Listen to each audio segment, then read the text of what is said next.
Olá, seja bem-vindo ao canal Ciência com Letícia. Meu nome é Letícia da Lavecchia Henschel e eu fico muito feliz que você esteja aqui comigo para aprender um pouquinho mais de fisiologia. E hoje eu vou falar rapidamente de como que o nosso músculo consegue glicose para fazer qualquer tipo de exercício, tá? Então, eu queria dizer para vocês que o nosso músculo, ele usa muita glicose, né? Ele também pode usar ácido graxo como fonte energética, mas ele também gosta e usa bastante glicose. Claro que no exercício anaeróbico ele usa mais glicose do que no exercício aeróbico, né? Porque o exercício aeróbico ele consegue fazer a queima de ácidos graxos, né? A utilização desses ácidos graxos pela cadeia transportadora de elétrons. Mas isso é tema para outro vídeo. Então vamos pensar como que o nosso músculo, né? Da onde que o nosso músculo pega a glicose para fazer a contração muscular, né? Para gerar energia para fazer a contração muscular. A resposta mais óbvia que a gente tem, que é que vocês vão ficar, não acredito, Letícia, que é da corrente sanguínea. Tá, ok, isso todo mundo sabe, né? Só que o que acontece? Você se alimentou, por exemplo, fui lá, fiz uma refeição, fiz um pré-treino, comi, mandei glicose para a corrente sanguínea, fui treinar. Seu músculo, ele vai usar essa glicose, claro, com certeza. Só que a gente tem que lembrar que tem outros tecidos para serem mantidos durante o exercício. Seu cérebro tem que estar funcionando, seu rim tem que estar funcionando, seu fígado tem que estar funcionando. Então, todos os outros tecidos, eles vão ter que receber glicose também. Então, o músculo, ele não vai conseguir usar essa glicose sozinho. Ele vai ter que dividir com outros tecidos, por mais que a maior parte da glicose vai ser destinada para o tecido muscular nesse momento, porque é um tecido que vai estar demandando muita fabricação de energia, né?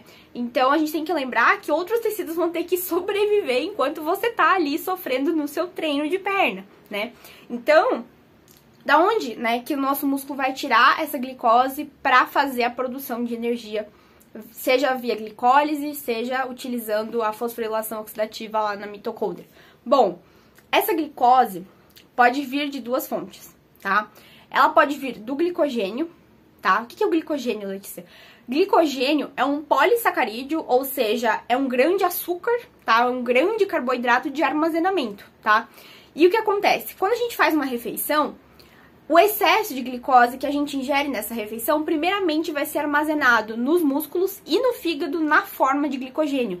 Então, vai ter várias enzimas, várias reações em cadeia que vão ligar várias glicoses uma nas outras, e essas glicoses ligadas vão formar um polissacarídeo, ou seja, um sacarídeo com várias partes de glicose, que vai estar armazenado ou no seu músculo ou no seu fígado, tá? E esse polissacarídeo, ele vai ficar lá, armazenadinho, bonitinho, esperando que você utilize ele. Então, na primeira oportunidade que você fizer atividade física, ele vai ser utilizado. Então, esse glicogênio, esse polissacarídeo que fica tanto no seu músculo quanto no seu fígado, ele vai ser quebrado de volta para liberar glicose para o seu músculo utilizar durante o exercício. E daí, a glicose vai virar glicose 6-fosfato, ela vai seguir as outras etapas da via glicolítica e vai gerar energia, tá? Tanto pela via anaeróbia quanto pela via aeróbia. E se você não sabe a diferença entre as duas vias, por favor, volte no vídeo anterior do meu canal que eu explico bonitinho qual que é a diferença entre metabolismo aeróbio e metabolismo anaeróbio, tá bom? Então, o que pode acontecer? Esse glicogênio vai ser utilizado, né? Então, como eu falei, o glicogênio pode ser armazenado ou no músculo ou no seu fígado, tá? O que acontece? Normalmente, o fígado, ele vai quebrar o glicogênio dele para abastecer os outros tecidos. Vamos dizer que o músculo é um tecido mais egoísta, tá? Porque ele armazena para ele e ele usa para ele.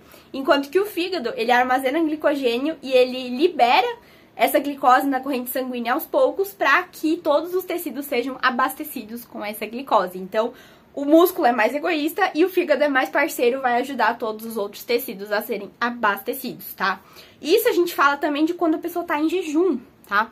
Porque quando a pessoa tá em jejum, por exemplo assim, você foi treinar em jejum de manhã cedo, você comeu, jantou com uma janta com carboidrato, esse carboidrato vai ser armazenado na forma de glicogênio no seu músculo, você dormiu, acordou, foi treinar sem comer.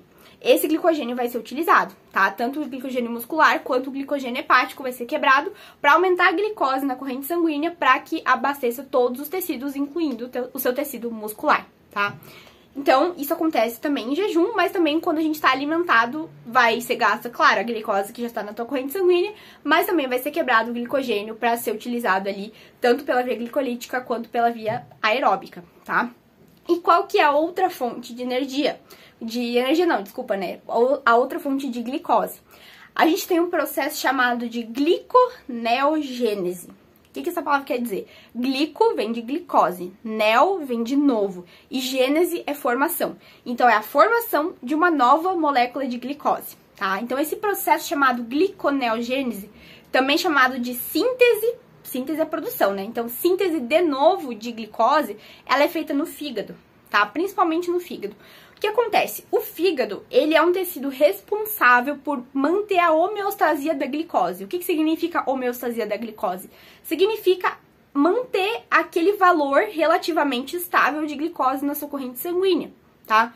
Então, se cair demais, o teu fígado vai ser responsável por quebrar o glicogênio e liberar a glicose ou por fazer esse processo denominado de gliconeogênese, que é fazer a síntese de uma nova glicose. Como que acontece isso, Letícia?